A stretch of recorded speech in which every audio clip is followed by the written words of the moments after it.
Graça e paz, queridos. Amém. Pode se assentar, fique à vontade. É um privilégio estar aqui, poder compartilhar com você a palavra do Senhor. Louvo a Deus pela oportunidade que Ele me dá. Agradeço aos pastores pela confiança. E eu quero compartilhar com você algo que Deus tem ministrado no meu coração. Já há algum tempo para cá, Deus tem usado um personagem da Bíblia para inspirar a minha vida. Ele tem servido para mim como inspiração, e eu quero compartilhar isso hoje com você de uma maneira bem breve, de uma maneira bem rápida, mas que você possa receber esta palavra no seu coração, e assim como Deus falou comigo, eu espero que Ele fale com você também. Eu tenho para mim, a pessoa que eu vou falar hoje é sobre Barnabé. Eu não sei se todos aqui já ouviram falar dele na Bíblia. Barnabé é um homem que viveu no anonimato, viveu ali por escondido, o ministério dele foi bem oculto, mas eu tenho para mim que se não fosse Barnabé, hoje nós não teríamos as cartas de Paulo como nós temos, nós não teríamos os evangelhos como nós temos. E é sobre isso que eu vou falar. O tema dessa ministração é a virtude nos olhos de um homem chamado Barnabé. Pega a sua Bíblia, por gentileza, abra no livro de Atos, no capítulo 15.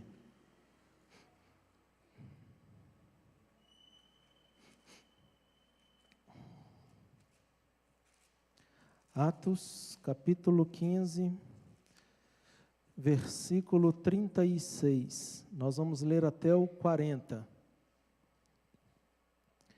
Eu vou usar a versão que está aqui no telão.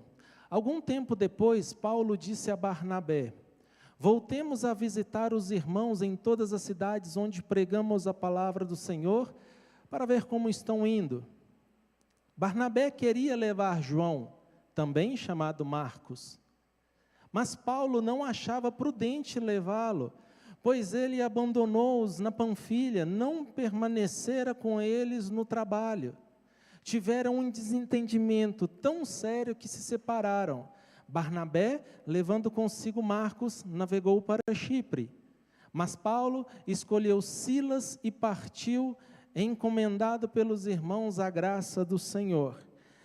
Esse é o momento de separação entre o apóstolo Paulo e o apóstolo Barnabé. É um momento, esse trecho que nós lemos foi o momento em que houve uma cisão entre os dois. Eu gostaria de contextualizar, e eu quero contar uma história, o que aconteceu do início até esse momento daqui, para que fique mais claro na nossa mente, no nosso entendimento, o que aconteceu para chegar nesse versículo onde eles se separaram. A palavra de Deus, ela nos diz que Saulo, ele nasceu na cidade de Tarso, que ficava na Cilícia. Ele era judeu, mesmo nascendo numa outra cidade, num outro país que não era Israel. Ele era judeu porque ele era descendente direto de um judeu. Os pais, eles eram da tribo de Benjamim. Saulo, então, ele cresceu num lar de pessoas que tinham conhecimento da palavra do Senhor, pessoas zelosas. Os pais dele, a palavra de Deus nos diz que na infância, na mocidade, Saulo, ele foi levado para Jerusalém para que ali ele pudesse aprender mais da palavra do Senhor. E ele teve como um mentor, como um discipulador, um dos nomes naquela época mais proeminente, que era Gamaliel. Ele era um homem conhecido do povo, conhecido e respeitado pelos judeus, pelo conhecimento bíblico que ele tinha. Saulo aprendeu mais da palavra do Senhor com esse homem sentado, como Saulo mesmo diz, o apóstolo Paulo mesmo diz, né? Ele aprendeu isso aos pés de Gamaliel. Saulo, então, quando ele foi instruído e recebeu a palavra do Senhor no coração dele, entendeu a lei de Moisés, entendeu os profetas, ele conhecia a Bíblia, ele se tornou tão zeloso por aquela palavra, que ele se associou a um grupo religioso que existia naquela época, chamado fariseu, do farisaísmo. Aqueles que eram adeptos dele, aqueles que pertenciam àquele grupo, eram chamados de fariseus. Paulo, até então chamado Saulo, eu digo isso porque Saulo era o nome original dele. Quando ele aceitou a Jesus e se converteu, passou para Paulo. Mas até aquele momento, Saulo, ele se tornou um fariseu, porque ele era tão conhecedor e zeloso pela palavra de Deus, que ele via aquele grupo como aquele que ele se identificava.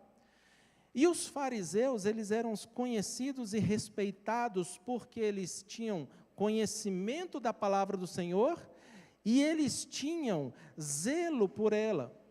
Uma das primeiras ministrações que eu ouvi aqui na igreja foi a respeito de conhecimento e discernimento, que nem sempre o conhecimento, ele traz em si o discernimento. Aquele povo, os fariseus, eles tinham conhecimento da Bíblia, eles eram referência da Bíblia.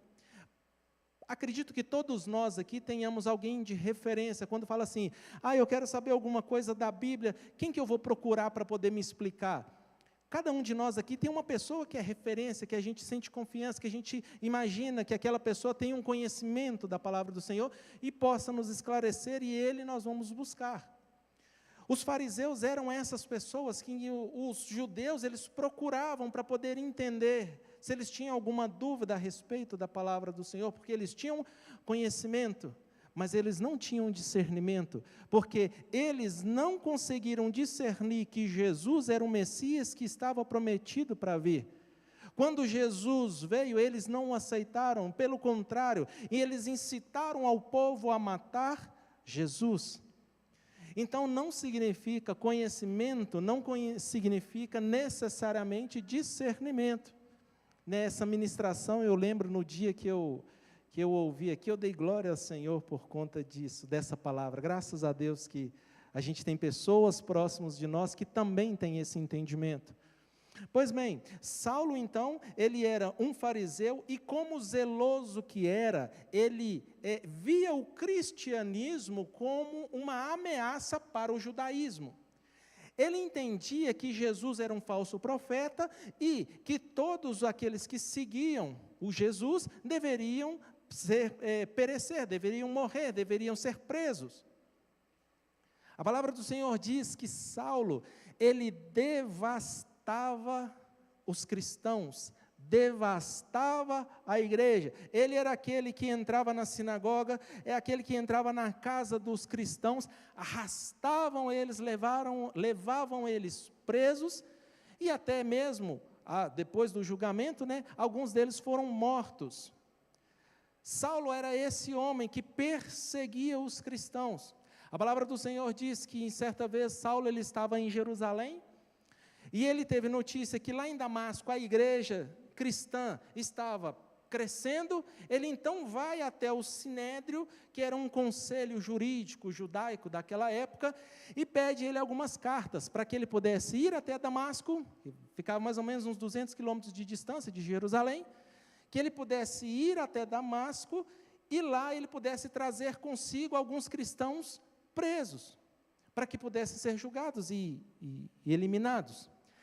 E quase chegando em Damasco, a maioria de nós aqui já ouviu essa palavra, o anjo do Senhor, o próprio Cristo, aparece para Saulo. Saulo então cai do cavalo, e ele ouve, não só Saulo, mas a comitiva que estava com ele, ouve uma palavra assim, olha, Saulo, Saulo, por que me persegues? Ele estava cego, ele não conseguia enxergar e só ouvia, mas ele diz, quem é que fala comigo? E aquela voz disse, eu sou Jesus a quem você persegue. Saulo então fica sem entender.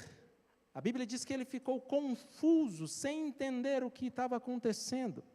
Ouvindo aquela voz, aquela mesma voz disse, levanta, vai até a cidade de Damasco, que ali alguém vai te receber. E a palavra diz que Saulo, então, ele chega até a casa de um discípulo, de um servo, de um cristão, por nome Judas. E enquanto ele está na casa de Judas, o anjo do Senhor vai lá na casa de Ananias, a pastora falou isso aqui no domingo de manhã. Vai até a casa de um homem chamado Ananias e fala, vai lá, impõe as mãos sobre a cabeça de Saulo, porque ele está cego, você vai ministrar a cura dele, e você vai ministrar o Espírito Santo na vida dele. Só que Ananias sabia do histórico de Saulo. E ele disse, Senhor, nós estamos ouvindo muitos rumores, notícias, que esse homem é perigoso. O primeiro ponto que eu quero trazer dessa ministração, dessa palavra, quantos de nós, às vezes, não agimos como Ananias, e tantos outros da Bíblia, né, Jonas. E quando nós temos a oportunidade de levar Deus para uma pessoa, nós questionamos, opa, peraí, e o passado dessa pessoa, será mesmo? Lá no nosso trabalho, às vezes nós não temos coragem de falar, o nosso colega de trabalho, que senta do nosso lado, às vezes não sabe que a gente é cristão. Às vezes a gente fica como Ananias, será que eu levo? Mas Senhor, ele não aceita a palavra, Senhor, ele não gosta de crente. Mas, Senhor, mas Deus disse para ele, vai, só ora, só ministra. Ah, se Ananias não tivesse feito isso. Às vezes, aquele colega de trabalho, aquele vizinho, aquele amigo que a gente tem do esporte, aquele colega da escola, da faculdade, talvez a gente não saiba, mas ele será como um Paulo nas mãos do Senhor. E naquele momento Deus nos dá a oportunidade de sermos usados como um Ananias na vida dele. Nós não devemos parar, nós não devemos deixar de ouvir a voz de Deus e fazer o que Ele nos manda, independente de quem seja. Ananias então vai até Saulo, impõe as mãos sobre ele. Saulo, ele é curado imediatamente, cai dos olhos dele como se fossem escamas, e ele volta a enxergar. É batizado no Espírito Santo, batizado nas águas, e agora ele se torna um cristão. E a partir dali ele fala, eu não vou ser mais chamado de Saulo, a partir de agora o meu nome é Paulo, porque eu sou uma nova criatura. Paulo, ele sai dali de Damasco, e o próprio apóstolo Paulo fala isso, ele vai para a região da Arábia, e ele fica ali num retiro espiritual, aproximadamente 2 anos e meio, quase 3 anos. A Bíblia não conta detalhes do que ele foi fazer lá, mas tem-se como um consenso que ali naquele momento ele estava sendo ministrado pelo Senhor, porque o apóstolo Paulo, ele disse que, olha, o evangelho que eu recebi, eu não recebi de homens, mas o próprio Jesus ministrou na minha vida. Então esse período, entende-se que esse período dos quase 3 anos que ele ficou lá na Arábia, ele estava sendo ministrado pelo Senhor. Paulo então volta, cheio do Espírito Santo, e começa a pregar nas sinagogas lá em Damasco. E ele leva a palavra, e a Bíblia diz que a palavra dele era tão poderosa, e ele era tão eloquente naquilo que ele falava, que ele começou a arrebatar uma multidão, começou a arrebatar várias pessoas para o cristianismo com a pregação dele. E os judeus não cristãos que estavam ali em Damasco começaram a olhar e falar, opa, pera, esse não era aquele que veio de Jerusalém para cá, para poder levar preso os cristãos? Ele se tornou um deles e está pregando, não só pregando, mas está arrebatando uma multidão, convertendo uma multidão de judeus. Nós vamos resolver esse problema, e a solução que os judeus ali tomaram, não era prender Paulo e levar lá para o Sinédrio. A decisão que eles tomaram ali, nós temos que matá-lo aqui. Naquela época, as cidades, elas tinham paredes, elas tinham muros, e só tinha uma entrada, né? Quem entrasse, quem saía, ia ser visto pelos guardas que estavam ali. Então os judeus montaram uma campana na porta de Damasco e falaram, quando Paulo vier, a gente mata ele. Só que esse plano chegou aos ouvidos de Paulo.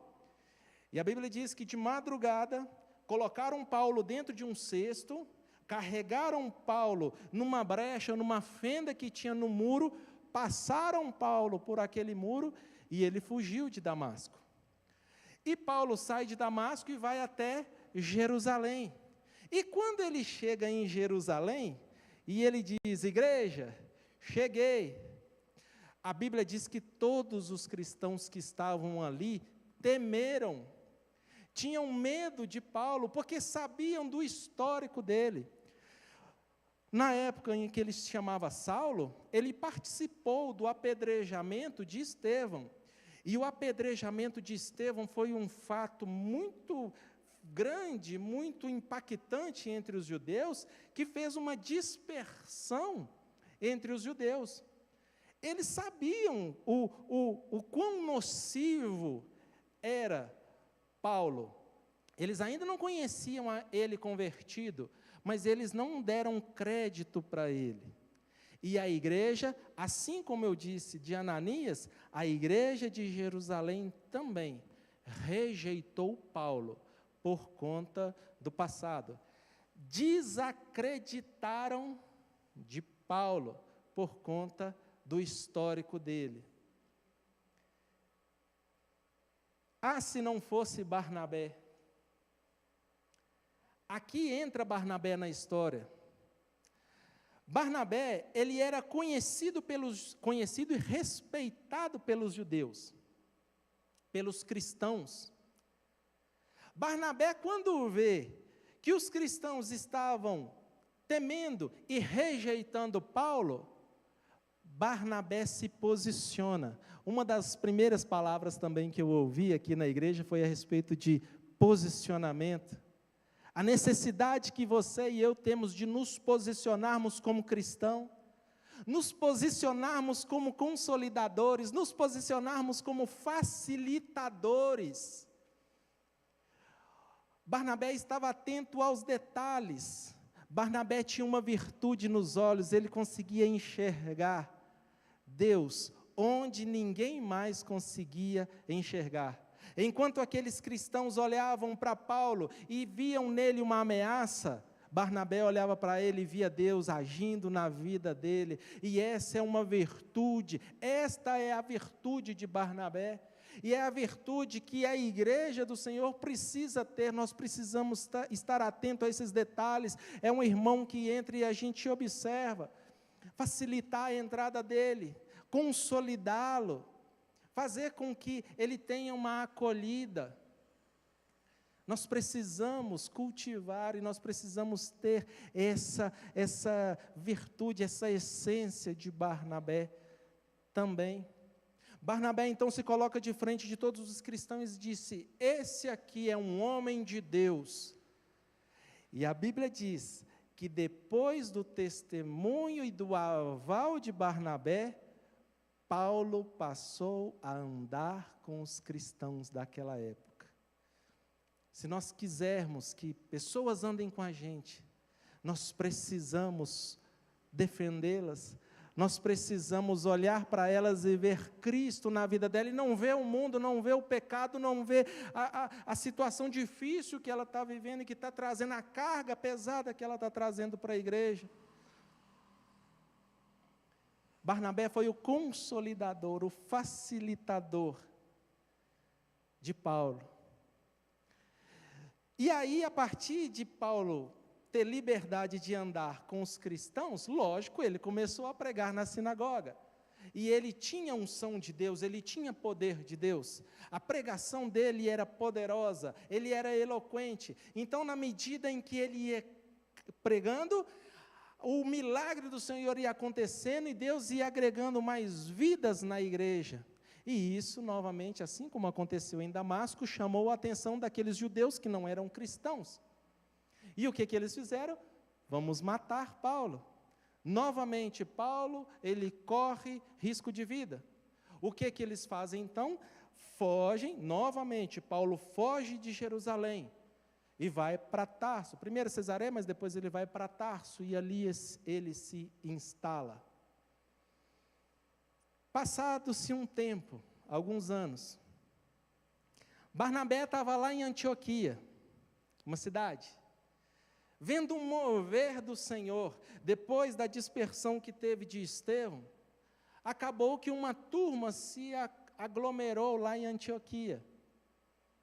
E Deus começou a agir, e o poder de Deus começou a se manifestar em Antioquia. E Barnabé, aquele que tem virtude nos olhos, aquele que está atento aos detalhes, ele olhou para o banco da igreja: epa, está faltando um aqui, está faltando um irmão. Nós precisamos ter essa virtude, esse feeling, de olhar: opa, o meu irmão não está aqui, eu vou lá na casa do meu irmão, eu vou lá falar com o meu irmão, lá na igreja estava tendo um avivamento e eu não te vi, eu vim aqui te buscar para você ir comigo. Barnabé sai de Antioquia, vai até Tarso, e fala com Paulo: Paulo, vamos comigo, você não vai ficar em casa, você não vai ficar aqui, tem um lugar ali, tem uma obra esperando a gente, vamos, nós estamos juntos. Barnabé então vai lá na casa de Saulo e traz ele para Antioquia, traz ele para a igreja que estava sendo avivada ali naquele local. A gente precisa disso. Não viu um irmão? Manda uma mensagem, liga, encontra com ele: irmão, eu não te vi. É a virtude nos olhos que consolida a igreja. Paulo e Barnabé então vão para Antioquia, e a Bíblia diz que ali acontece um mover muito grande. Num desses cultos abençoados que eles estavam tendo, Deus usa um irmão para poder falar: separa para mim Paulo e Barnabé, que eu tenho uma missão muito especial para eles, eu tenho uma obra para fazer na vida deles. Eles então são comissionados a levar a palavra do Senhor para a região da Ásia Menor, para além da região ali de Judá, de Israel. Eles são comissionados a levar a palavra do Senhor para os gentios. Gentio é aquela pessoa que não tem sangue judeu, não tem sangue hebreu correndo nas veias dele. Eles iam então levar a palavra para aquele outro lugar. A Bíblia não diz isso, isso é exegese da minha parte. Eu acredito que quando eles estavam saindo, Barnabé deve ter dito para Paulo assim: Paulo, espera aí, vamos levar mais uma pessoa com a gente? Jesus diz que aonde estiveram 2 ou 3, nós somos 2, vamos levar mais um com nós? E aí eles chamam um jovem, chamado João Marcos.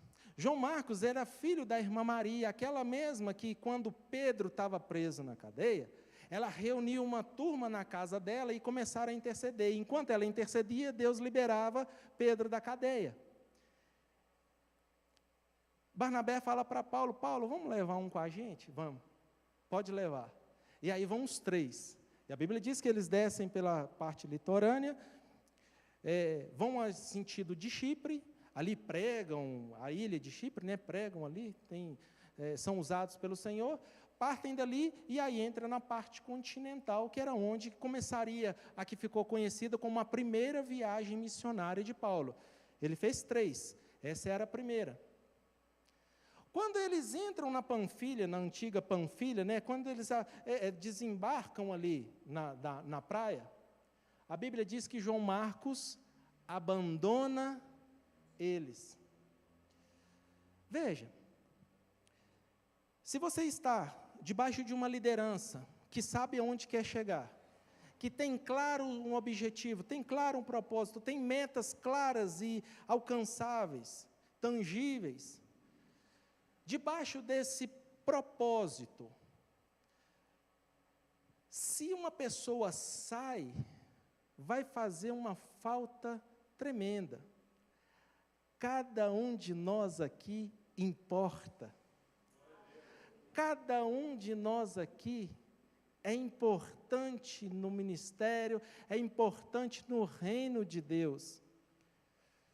Deus, Ele conta com você, mesmo que você não conte com isso, Deus conta com você. Deus conta comigo, Deus conta com cada um de nós que estamos aqui.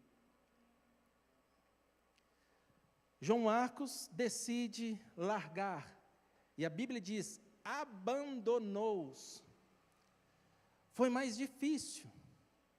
O trabalho foi mais árduo. Seria mais fácil com João Marcos. Mas, enfim, a obra não pode parar. Domingo a pastora, ela disse isso. Deus, ele tem o seu propósito. Se eu me alinho a esse propósito, o meu nome fica na eternidade. Se eu alinho a minha vida com o propósito de Deus. João Marcos decide abandoná-los e Paulo e Barnabé continuam o seu trabalho missionário. E foi uma bênção. Eles pregaram, eles anunciaram a palavra do Senhor, eles implantaram a igreja, eles operaram milagres, eles ganharam muitas almas para Jesus e foi uma bênção. E depois desse tempo todo que eles passaram na região da Ásia, eles voltam para Antioquia. E quando eles chegam lá, eles começam a contar para a igreja, olha, Deus está operando, o mover do Espírito Santo está agindo, Deus está cuidando, Deus está fazendo acontecer. A Bíblia diz que passado alguns dias, depois disso, Paulo chega para Barnabé e fala, Barnabé, vamos embora lá de novo? Vamos lá ver as pessoas? Vamos lá ver os nossos irmãos? Eles não tinham Teams, não tinham Meet, não tinham esqueci o nome do que você usa, o Zoom. Não tinha o Zoom, não tinha o WhatsApp, eles não tinham telefone, tinha que ir lá mesmo. Barnabé então fala com Paulo fala com Barnabé, Barnabé, vamos voltar? Vamos. Na hora que eles estão arrumando a mala, isso é interpretação minha, tá? Na hora que eles estão arrumando a mala, que está tudo pronto, que eles já estão indo para partir, Barnabé fala, aqui, espera, eu posso levar uma pessoa junto? Nós somos 2. O sistema de Jesus é 2 ou 3. Podemos? Paulo, pode? Chama lá, quem que você vai chamar? Eu vou chamar João Marcos. O Paulo, o quê? João Marcos? De jeito nenhum. O texto que nós lemos aqui na versão NVI, ele é até um pouco mais brando. A versão que fala assim, que Paulo não achou motivo que justificasse a ida de João Marcos. Paulo deve ter falado, espera lá, quando a gente mais precisou dele, ele abandonou a gente. Quando a gente precisava de uma pessoa, ele quis nos abandonar. E você quer chamar ele de novo agora para ir com a gente? Eu não ando com covarde. Eu não ando com traidor. Eu não ando com aquela pessoa que assume uma coisa e depois abandona, assume um ministério, de repente some. Eu não ando com esse tipo de gente. Esse tipo de gente é para lá.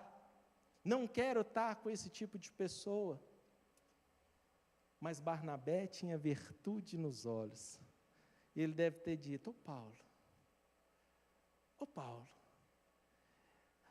eu não estou querendo levar o Barnabé, isso é eu que estou falando, tá? Eu não estou querendo levar o Barnabé, eu não estou querendo levar o João Marcos, para que ele possa agregar alguma coisa para a gente. Eu quero que ele vá com a gente, para que a gente possa agregar alguma coisa com ele.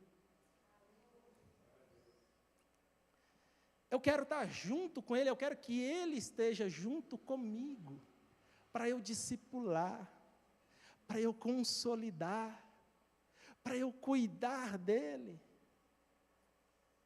Mas Paulo não quis que João Marcos o acompanhasse. E o texto que nós acabamos de ler, e aqui eu estou chegando, eu contei toda essa história para chegar no texto que nós lemos. Uma outra versão fala que a discussão foi tão exacerbada que Paulo se separa de Barnabé. E o pivô disso foi João Marcos. Depois desse fato, nunca mais se ouviu na palavra do Senhor sobre Barnabé. A gente até vê o nome Barnabé em outros textos, mas era de fatos ocorridos antes desse fato. Depois desse fato, não se ouve mais. Paulo então decide largar Barnabé e ele pega Silas. E aí é que entra Silas na história. Paulo e Silas, né? A gente ouve muito nas músicas. Aí que entra Silas na história. A segunda viagem missionária feita pelo apóstolo Paulo foi feita com Silas, porque ele tinha se separado de Barnabé, mas era para Barnabé estar lá. Ele então se separa, e eles começam a andar, se não me engano, acho que eles chegaram na cidade de Derbe, se não me engano. Eles encontram um outro jovem lá, eloquente também na palavra do Senhor, poderoso no poder e na unção de Deus, chamado Timóteo. A Bíblia diz que Paulo ama ele como um filho, e que ele fala, você vai andar agora com a gente. E desde aquele encontro até o fim da vida de Paulo, Timóteo acompanhou Paulo. Silas substituiu Barnabé, Timóteo substituiu a João Marcos. E Barnabé e João Marcos sumiram na história. Não se ouve mais falar deles. Barnabé preferiu o anonimato, porque se ele tivesse ido com Paulo, o nome dele estaria nas cartas, o nome dele estaria nos Atos, o nome dele estaria como o de Paulo. Mas Barnabé tinha uma virtude, que era algo diferente. Ele cuidava de gente, ele cuidava de pessoas. E entre acompanhar Paulo naquela missão, ele preferiu o anonimato de cuidar de João Marcos. Ele preferiu cuidar daquele jovem. Ele preferiu ficar com ele. A Bíblia diz que então Barnabé e João Marcos vão para Chipre, e Paulo, Silas e Timóteo dão seguimento no trabalho missionário. 20 anos se passaram, nunca mais se ouviu falar de Barnabé, talvez nem de João Marcos. 20 anos se passaram depois desse texto que nós lemos. Paulo agora está preso lá em Roma, e Paulo sente que ele não sai dali com vida. Paulo sente que o fim dele estava próximo. E ele vai e escreve uma carta para aquele que ele amava, para aquele filho que ele amava. Eu não sei se você sabe, a segunda carta a Timóteo é o último registro que nós temos do apóstolo Paulo. É o único registro conhecido que nós temos dele. Ele então manda uma carta para Timóteo. Abra sua Bíblia, por gentileza, em 2 Timóteo, capítulo 4.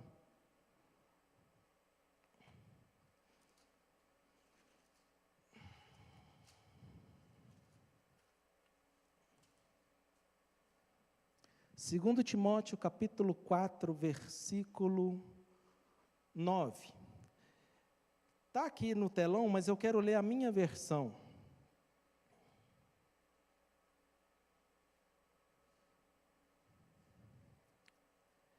Diz assim, essa é a carta que o apóstolo Paulo escreveu para Timóteo. Procura vir a ter comigo depressa. Paulo sabia que o fim dele estava próximo. Ele queria rápido. Timóteo, vem correndo. Tem coisa que eu ainda preciso te passar. Tem coisa que eu ainda preciso alinhar com você antes que eu parta. Versículo 10, porque Demas, tendo amado o presente século, me abandonou, e se foi para Tessalônica, Crescente foi para a Galácia, Tito para a Dalmácia, somente Lucas está comigo. E talvez uma das partes mais bonitas que a gente tem do Novo Testamento.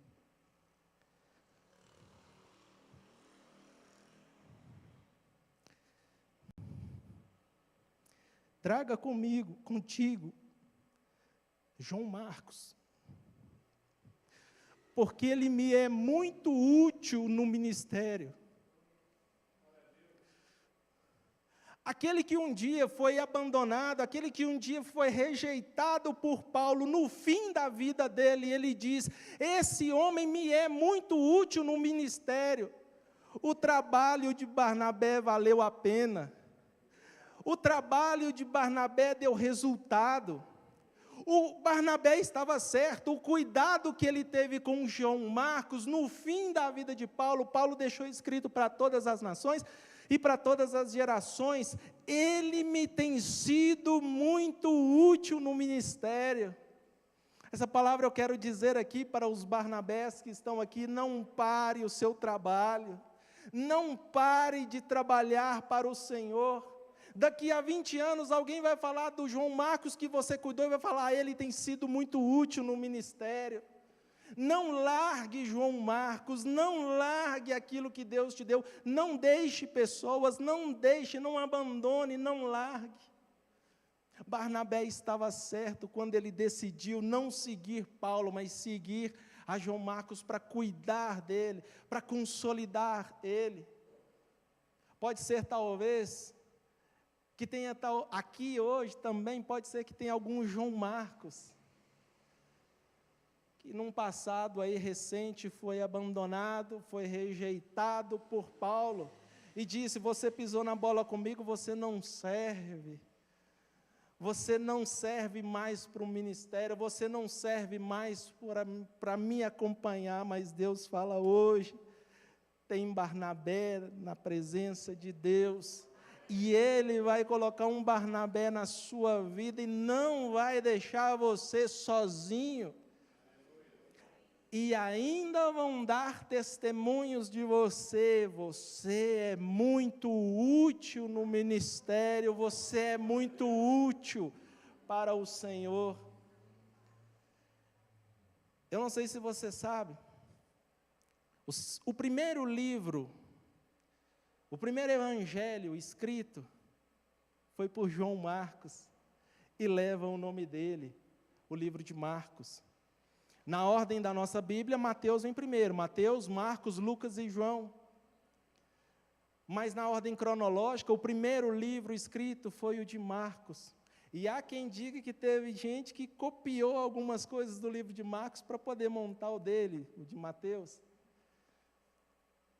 Se não fosse Barnabé, nós não teríamos, lá atrás, lá em Jerusalém, Paulo sendo defendido dos cristãos. Talvez nós não teríamos as cartas paulinas como nós temos hoje. Se não fosse Barnabé, talvez nós não teríamos os evangelhos, porque o primeiro que começou foi João Marcos. Meu amado, essa é a palavra que Deus colocou no meu coração, que eu gostaria de compartilhar com você. Não pare. Barnabé tinha uma virtude nos olhos, e eu tenho pedido a Deus que eu tenha essa virtude também, de olhar e não ver defeito, não ver a dificuldade, mas ver Deus, aonde Deus quer levar, aonde Deus quer cuidar. Queria chamar o Kim. Feche os seus olhos, por gentileza. Eu quero fazer uma oração. Meu amado, olha, eu espero que Deus tenha falado com você da mesma forma que Ele falou comigo. Pai querido e Pai amado, da mesma forma que o Senhor ministrou no meu coração, eu tentei falar aqui com a igreja. Aonde eu não consegui chegar, Senhor, com a retórica, com a interpretação de texto, com o meu jeito de falar e de explicar, aonde eu não consegui tocar, ó Pai, o coração dos meus irmãos que estão aqui, eu te peço que o Teu Espírito Santo possa revelar essa palavra. A letra simplesmente ela mata, mas quando o Teu Espírito Santo revela essa palavra nos nossos corações, nós temos a nossa vida transformada. Ó Senhor, que nós possamos viver o Evangelho na sua essência, a sã doutrina, que nós como irmãos possamos ter, Senhor, ó Deus, essa virtude de ver Deus na vida das pessoas, e cuidar, e zelar, proteger, fazer discípulos. Querido, tenha misericórdia das nossas vidas, nos ajuda nas nossas fraquezas. Não permita, Senhor, ó Deus, que nós venhamos desviar do propósito, desviar do projeto, mas que o nosso coração esteja alinhado com o do Senhor, e que nós possamos viver a vida, Senhor, conforme o Senhor quer. Se por acaso, Senhor, ó Deus, tiver aqui alguém que foi rejeitado no ministério, na família, onde quer que seja, Pai, que essa palavra venha como um bálsamo, que o Senhor sempre colocará alguém, o Senhor sempre levantará um Barnabé, para não deixar aquela pessoa que foi rejeitada sozinha, e que dará frutos para a eternidade. Que os Barnabés que estão aqui, Senhor, ó Deus, que nós possamos seguir na obra do Senhor, não desanimar, não esmurecer, não desfalecer, mas que nós possamos, Senhor, ó Deus, ter zelo pela sua palavra, zelo pelas pessoas, que nós possamos, Senhor, ó Deus, viver o Evangelho assim como era lá atrás, assim como era na primeira igreja. Pai querido e Pai amado, assim eu entrego a Tua palavra, na certeza, Senhor, ó Deus, que ela vai cair numa terra boa, como uma semente numa terra boa que vai produzir frutos, em nome de Jesus, amém, amém.